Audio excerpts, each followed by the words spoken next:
안녕하세요. 주식경제 유토피아 주토피아에 오신 것을 환영합니다. 자, 2024년 7월 미국 증시 전망 예보 시작할 거고요.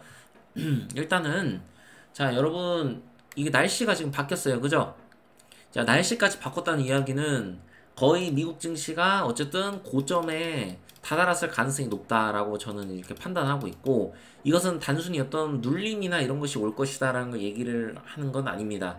여러분들한테 일단은 이게 고점이 될 수 있음을 올해 이제 처음이죠. 제가 이렇게까지 얘기하는 거는 올해 미국 증시에 대해서는 굉장히 제가 한국 증시보다 더 강하고 더 괜찮은 그런 시장일 것이라고 생각을 하고 있었고, 그동안 그렇게 흘러왔지만 지금은 고점이 임박했을 가능성이 너무나도 높기 때문에 이런 것들을 여러분들이 주의를 꼭 하셨으면 좋겠고, 자, 오늘 이제 국제유가에 대한 이야기와 트럼프에 대한 이야기를 또 할 겁니다. 그래서 이 부분들에 대해서 체크하시면서 여러분들이 특히 이번 연도는 국제유가를 무조건 신경 써야 된다. 자, 그동안 제 영상들을 꾸준히 보아오셨던 분들은 이 국제유가의 시세가 얼마나 증시에 큰 영향을 끼치는지 아마 다들 이해를 하셨을 거라고 생각합니다. 왜냐면 꾸준히 봐오셨으니까요. 그래서 국제유가의 추이를 여러분이 그냥 넘기시면 안 되고, 영원히 오르는 주식은 없을 수가 있어요. 지금이 뭐 역대 고점이 될 수도 있으니까 혹시라도 그러진 않겠지만, 그런 가능성들 생각하시면서 투자를 해야 될 때가 이다. 저는 이렇게 생각을 합니다. 자, 어쨌든 구독과 좋아요, 알림 설정 꼭 하시고요. 자, 멤버십 후원하실 분들 하시고 주식 투자 차트 교육 컨텐츠 보시면 좋을 것 같습니다. 자, 엔비디아 차세대 칩 출시로 주가가 계속 오를 것. 자, 이 차세대 칩 출시라는 게 어떤 거예요? 결국에는 호재예요, 호재. 자, 이거는 내년에 실적이 개선될 수 있는 그런 엔비디아의 어떤 가능성, 기대감을 높이는 호재예요. 그럼 엔비디아의 주가는 더 오를 거라고 예상하고 투자하시는 분들이 있을까요, 없을까요? 있겠죠. 그렇지만 차트적인 측면이나 저번에도 설명해 드렸지만 엔비디아는 지금 현재 일단은 고점의 가능성이 높다. 여기서 추가 슈팅이 나오더라도 그것은 제한적인 상승의 가능성이 높기 때문에 어, 지금은 이런 것을 여러분들이 주목하실 때는 아니고, 이거보다 더 큰 문제가 항상 여러분들 말씀드렸지만 금리에 대한 부분이에요. 어떤 미국의 금리 결정이 전 세계의 경제에 영향을 미칠 수 있기 때문에 이런 것들을 더 크게 생각하셔야 되고, 엔비디아의 이런 것은 지금 생각할 때는 아니다. 물론 엔비디아가 좋은 종목인 건 변함이 없습니다. 그렇지만 변수가 있기 때문에 이런 것에 주목을 하셔야 됩니다. 자, 트럼프 재선 가능성에 미 국채 금리도 상승세.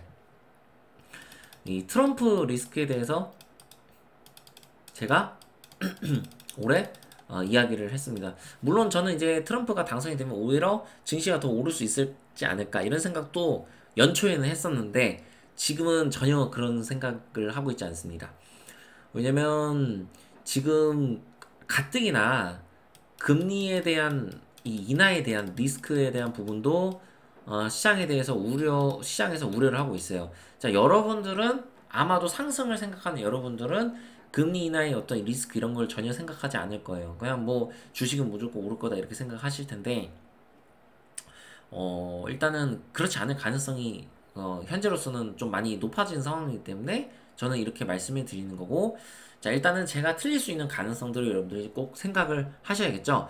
자, 제가 이제 여름에 지금 어쨌든 고점을 찍을 거라고 이야기를 하고 있지만, 제가 일단 한 달 단위로 증시를 살펴봤을 때 나스닥 같은 경우 나스닥의 어떤 오름세와 내림세 이런 것들에 대해서 올해 한 번도 틀리지 않았어요. 예, 6개월 동안 단 한 번도 틀리지 않았는데, 그랬으니까 저도 이제 틀릴 가능성들이 이제 생기겠죠. 여름에 제가 예를 들어서 고점이라고 이야기를 했는데, 뭐 여름에 갑자기 막 폭등해서 나스닥이 24,000을 가버리는 거야.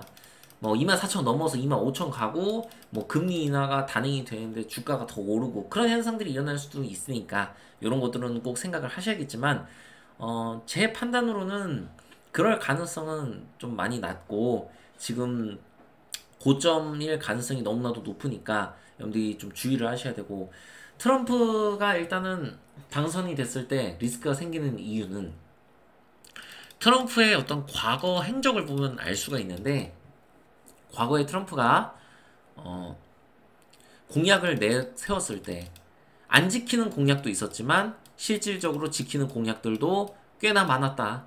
즉 트럼프가 하는 이야기들이 현실화가 될 가능성이 너무나도 크기 때문에 여러분들은 이런 리스크를 생각하셔야 돼요. 미국이 불안정한 상황에서 자, 바이든은 사실 잘 못했어요. 지도자로서, 그쵸? 미국의 어떤 대통령으로서 잘 못했는데 트럼프가 만약에 다시 할 경우 바이든이 여태까지 지금 가던 이 방향성을 다 뒤엎을 가능성이 높아요. 그럼 이 뒤엎었을 때의 어떤 충격들, 이런 것들에 대한 리스크가 있기 때문에 증시는 크게 반응을 할 가능성이 굉장히 높습니다. 그래서 미 대선 때문에 자, 돈을 푼다. 그래서 증시가 무조건 오른다. 이런 생각은 하지 않으셨으면 좋겠고, 자, 또 반대로 자, 대공황을 생각하시는 분들 중에서 제 이제 영상을 보시는 분들이 분명히 있는데, 저는 명확하게 일단은 대공황은 현재로서 어떠한 근거도 없다. 그래서 대공황은 생각하지 않으셨으면 좋겠고요. 대공황을 생각하시는 분들이 무슨 생각해요? 돈을 많이 풀었으니까 무조건 대공황이 온다. 자, 이게 얼마나 이제 허황된 이야기인지 여러분들이 잘 모르실 수가 있어요. 돈을 풀면 언젠가, 그러니까 그런 리스크들이 연출이 될 수가 있고 나올 수 있고, 리스크 없는 건 없어요. 그러니까 언제든지 충격이 올 수가 있는데 그것이 무조건 대공황일 것이다 라고 생각하는 건 매우 위험한 생각일 수 있으니까 여러분들 꼭 주의를 하셨으면 좋겠고요. 일단은 미국이 리스크를 가져가는 거는 이제 분명합니다. 지금 상황에서. 네타냐후 하마스 전투부대 제거 단계 끝나가 이제 이스라엘도 이제 미국의 어떤 아픈 손가락이 되어버렸어요. 그래서 이것도 이제 리스크가 되었어요. 자, 앞으로 여러분이 증시를 보시면서 자, 얘네가 하마스하고 뭐 어떻게 해서 팔레스타인의 가자 지구를 습격하네 마네 이거는 중요하지 않습니다. 이제 앞으로 증시 이거는 큰 어떤 악재가 되지 않습니다. 앞으로 증시는 여러분들이 네타냐후가 뭐 다른 국가 레바논 같은 데를 갑자기 친다. 우리 레바논 조질 거다. 이런 식으로 나온다. 만약 그러면 이거 증시 패닉 옵니다. 패닉. 패닉.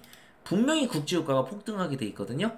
이란이 개입을 할 가능성이 엄청 높아져요. 여러분들 아무리 이란이 계속해서 전쟁을 하기 싫고 이란이 경제가 안 좋아도 궁지에 몰리면 그거는 그때는 이란도 어떻게 할지 몰라요. 그래서 그거를 꼭 주목을 하셔야 돼요. 이스라엘이 다른 곳에 다른 국가와 전쟁을 일으키는가 그것을 꼭 체크를 하셔야 되고, 트럼프는 만약에 이런 상황에서 당선이 될 경우에는 어찌됐든 강하게 나올 가능성이 높습니다. 강하게. 그리고 자국 중심의 바이든보다 더 강력한 자국 중심의 정책을 피는 그런 트럼프의 성향을 봤을 때 아예 이 여기서 손을 떼거나 아니면 강하게 무력으로 찍어 누르거나 전 둘 중 하나일 거라고 생각을 합니다. 그래서 제가 어떤 트럼프가 어떤 생각을 가지고 있는지는 잘 모르겠지만 이 전쟁이 증시에 리스크가 좀 될 수 있다. 지금 그런 상황이다라는 걸 꼭 생각하셨으면 좋겠고요. 국제유가의 차트를 봤을 때 이번 달에 절대로 이렇게 나와서는 안 됩니다. 절대로. 자, 여기서 추가적인 상승이 만약 이번 달에 있을 경우에는요, 증시가 7월이 고점이 될 가능성이 거의 현실화가 되는 겁니다. 물론 저는 미리 여러분들한테 여름을 말했지만 지금 반응이 나오고 있어요. 자, 국제유가가 이렇게 끝났다는 거는 매우 좋지 않아요.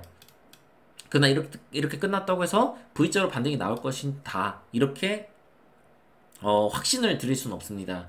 일단 확률적으로 일단 여름은 보통 국제유가가 보통 유가의 가격이 떨어지는 시기거든요. 근데 이제 유가가 이렇게 오른다 이런 거는 일단은 그렇게 흔한 경우는 아니고요. 지금 뭐 전쟁에 대한 리스크 이런 부분이 가장 크다. 자, 여기서 또 국제유가가 오를 수 있는 가능성은 뭐 이제 이걸 이제 끼워 붙여서 이제 원래 이제 이 어떤 가격의 형성 같은 게 심리적인 요소가 굉장히 중요합니다. 많이 영향을 끼쳐요. 여름에 지금 전 세계적인 이례적인 폭염이 지속되고 있잖아요. 그러니까 우리나라도 심상치는 않아요. 그래서 이 폭염으로 인해서 어떤 원유의 수요가 증가해서 공급이 부족하다. 이런 현상이 일어나는 이 상황에서 부득이하게 9월에 금리 인하가 유력한 상황이에요. 현재로서는.